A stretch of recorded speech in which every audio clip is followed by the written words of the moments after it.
A lot of discussion about Tucker Carlson's interview. No, not of Putin, a more important one in my view. Yeah. And that was the cybersecurity, former State Department cybersecurity staffer, Mike Benz, who we've had on the show, who I interviewed in my Counterculture podcast for American Greatness back at the end of the year, and who we've talked about quite a bit. Not him specifically, but what he's describing in terms of the censorship industrial complex.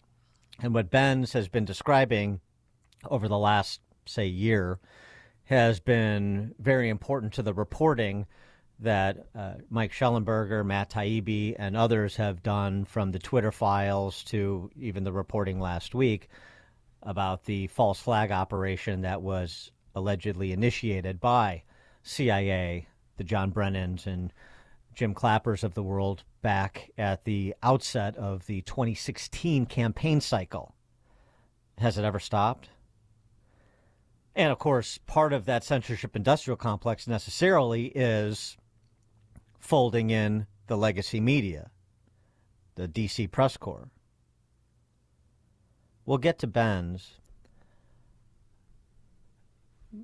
But let me, and not just the DC press corps, but also, of course, all the social media platforms. So we'll get to Ben's. But this hot mic moment was sort of interesting on CNBC.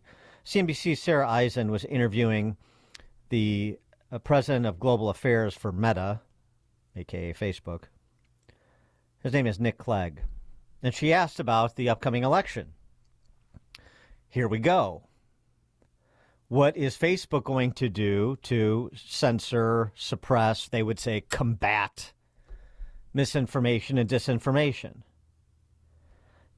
The hot mic moment is difficult to hear, but I'll tell you what Sarah Eisen said while Nick Clegg was talking. Take a listen. It does strike me that this is an issue, disinformation, misinformation, interference with the election, that the government should be taking on. How many people do you have working on this issue, and how do you know what's enough? So we have around 40,000 people working on kind of safety and integrity on our platforms. Generally, we spend a lot of money on it. We've spent about $20 billion in recent years on things like election integrity, about $5 billion in the last year alone. But here's the interesting point.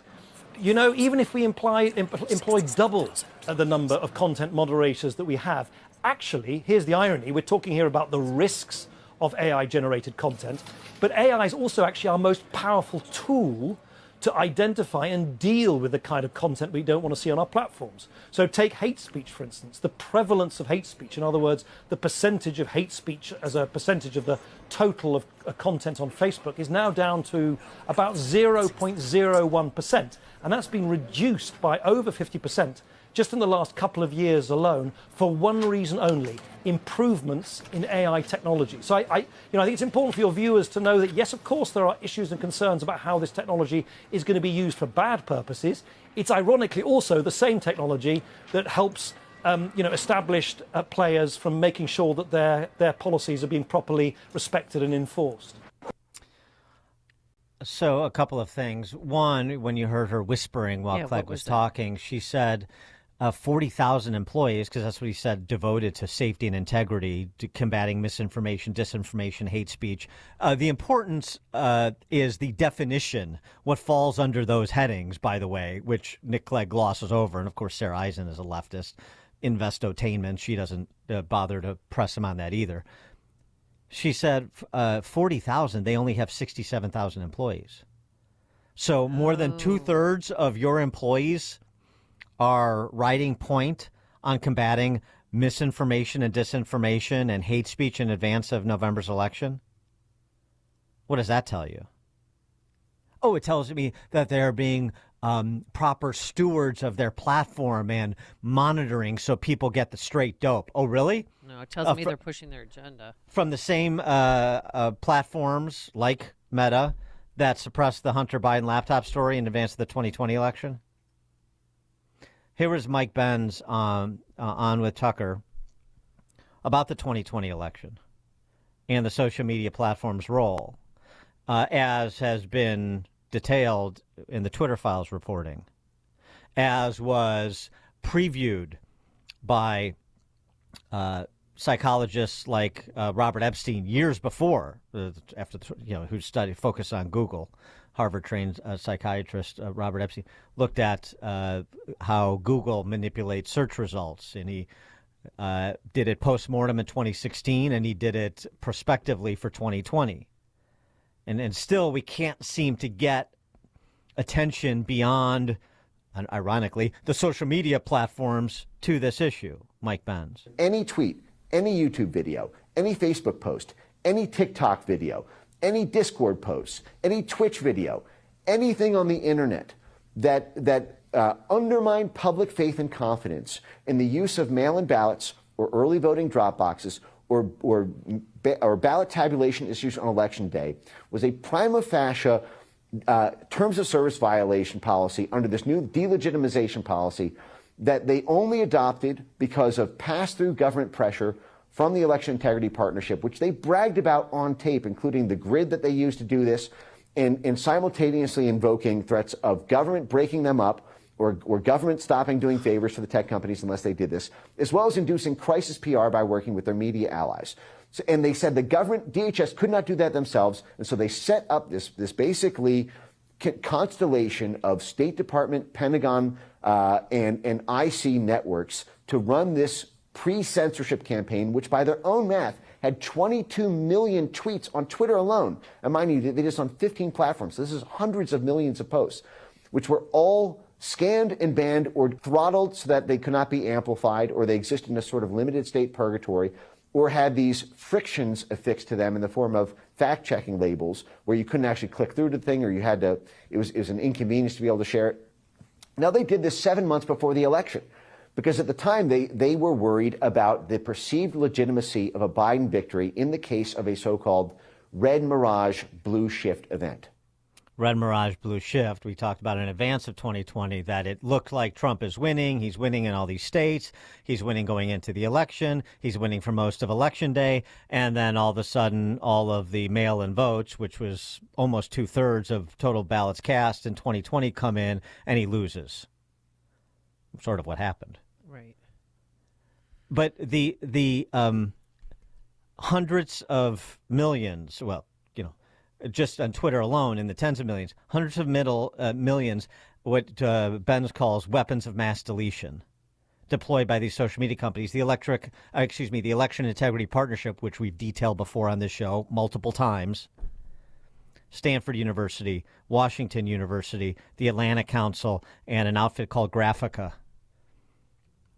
which was manned by a bunch of DC insider, some former IC minders. And now we have 2.0 because of the Missouri v. Biden case. I mean, this is the thumbnail sketch. We, again, gone into detail on this, and we will again, because it doesn't seem like it's penetrating, unfortunately.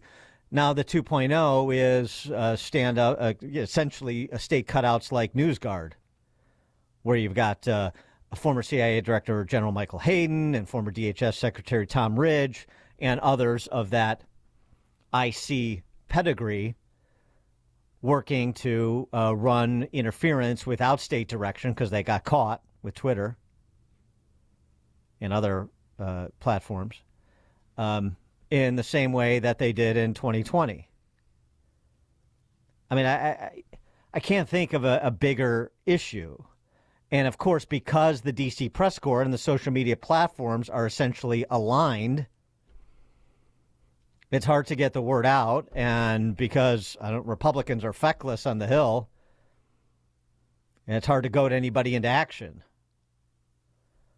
For more on all of this, we're pleased to be joined by Peter Berkowitz, who is senior fellow at the Hoover Institution, former director of policy planning at the State Department. His writings are posted at peterberkowitz.com. Peter, thanks for joining us. Appreciate it. Pleasure to be with you. Thank you.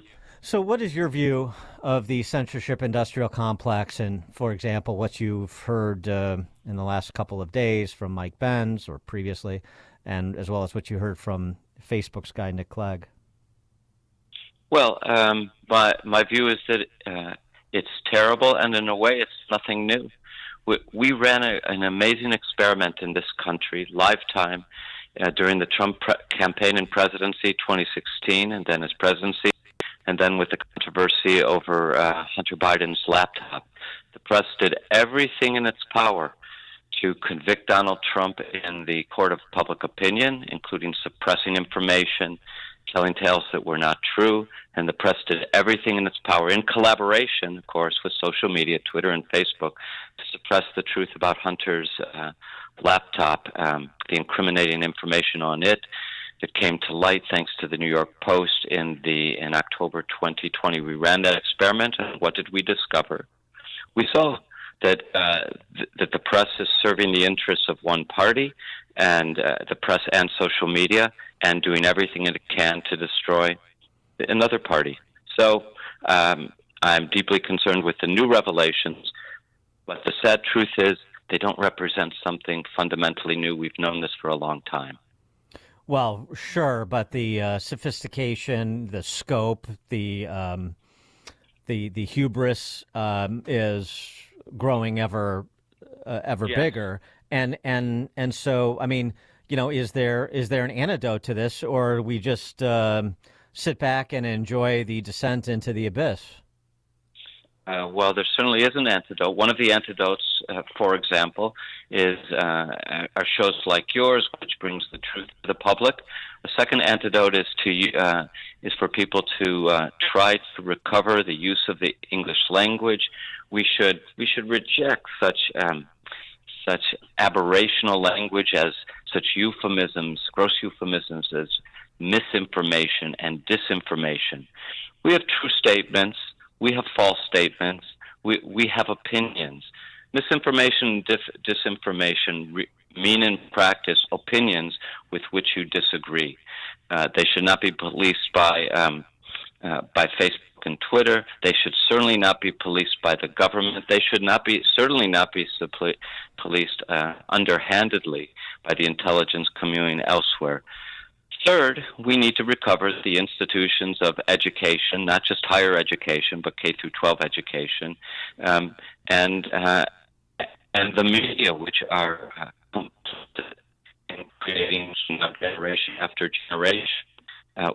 Believe that somehow in a free society, government's role is to cooperate with social media to censor speech. How important then will the Missouri v. Biden decision be? And assuming that it repudiates what the government did, using cutouts to do illegally what it couldn't do legally. I mean, would that represent a sea change, or would it just represent, well, okay, it's nice that the Supreme Court confirmed what we understand to be true based on the evidence, but now comes the implementation, and that's where things get complicated? Yeah, well, it's closer to the latter. It won't represent a sea change because the censorship sensibility is so deeply entrenched in the United States, within the federal bureaucracy, within the giants of social media, and within our mainstream educational system. So it won't be a sea change in that sense. Suddenly things won't be restored to where they should be. On the other hand, it is hugely important. Why? Because it gives legal backing to the principle that the government cannot delegate to the private sector authorities it does not have. It does not have authority to censor speech. It does not have authority to restrict so-called hate speech or misinformation or disinformation, and therefore it can't ask private sector to do what it's not allowed to do. So it would be hugely important. We'll give reformers, such as an organization that I'm affiliated with, the New Civil Liberties Alliance, which has brought the case, more backing to fight the censorship industrial complex. Do you think there's a good enough appreciation among the American public that there are the forces that we're talking about here, these organizations that have been stood up and people of a certain disposition at these social media platforms, in legacy media, in the government's alphabet soup of IC agencies? Do you think there's an appreciation that very much like the Second Amendment, there is a group of people with significant sway that doesn't really believe that in the First Amendment, that believes the First Amendment should be significantly curtailed, if not portions of it repealed. I'm thinking about, for example, Rick Stengel, who wrote a book about it, who headed up the Global Engagement Center, which was sort of the incubator for what came next, the Election Integrity Partnership and now outfits like NewsGuard. Yes, look, in our educational system, more than 10 years ago, the slogan became popular, speech is violence. A generation was educated on this. After the George Floyd killing, the riots of the summer of 2020, we introduced a new expression.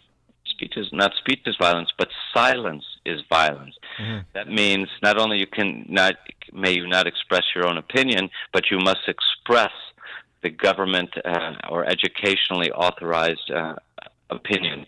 So yes, I believe the public has not been made sufficiently aware of the acute threat to freedom of speech, in part because we're educated contrary to the principles of the First Amendment, contrary to the principles of a free society in which we need the clash of opinion in order to, approximate an approach to the truth. So yes, we have, even with let us hope, a big legal victory, we have a huge amount of work to do in educating the public about the importance of and the threats to free speech. But have you ever lived in a time where I know we have a right to free speech, and people say with free speech comes a great deal of responsibility, but if you say something that the left doesn't like, they will ridicule you and they will try to destroy you. That's true. That's what we have a name for that. It's called cancel culture. This is a terrible development. On the other hand, so long as they don't use the instrumentalities of government, there are no laws that we can act to prohibit, to bar ridicule. We have to meet their speech with more effective speech. But we can go back and ask ourselves, where does this sensibility arise? Where do people get the idea that it's right to ridicule and attempt to destroy people with whose opinions they disagree? We go back to this language we use, misinformation, disinformation. We go back to this invented notion which has no constitutional foundation, hate speech. Of course, people can say hateful things, but there's no legal in a free society. Is not a legal mechanism for preventing hate speech. You meet hate speech with better and true speech that brings out its hatefulness. Yeah, the greatest act of disinformation is the silencing of dissent. I couldn't agree more. And by the way, it really does great harm to those who are to those who are silenced, yes, but to the silencers. I mean, you can summarize John Stuart Mill's great defense of freedom of speech with this single sentence: "He who knows only his own side of the argument knows little of that." You condemn yourself to ignorance if you don't make yourself familiar with views with which you don't agree. The silencers really suffer, and all of us suffer through that enmity toward dissent. Peter Berkowitz, Senior Fellow at the Hoover Institution, former Director of Policy Planning at the State Department. You can find his writings at peterberkowitz.com. Peter, thank you as always. Appreciate it. Thank you. Thank you. And he joined us on our turnkey.pro answer line. This is Chicago's Morning Answer. Your show keeps me alive during the week. There's nobody I'd rather listen to between 5 and 9 in the morning than you guys. On AM 560, The Answer. Looking to give your home a one-of-a-kind makeover? It's time to think outside the box with Forever Remodeling. We're highly skilled to design and build kitchens, bathrooms, and basements using state-of-the-art 3D design software, customer communication software, and a dedicated project manager throughout your project. With Forever Remodeling, imagine a kitchen that's an extension of your personality, a bathroom that's a spa-like sanctuary, and a basement that's a canvas for your dreams. Reach out to us at 847-809-3355 or visit foreverremodeling.com. Balance of Nature's fruits and veggies supplements, changing the world one life at a time.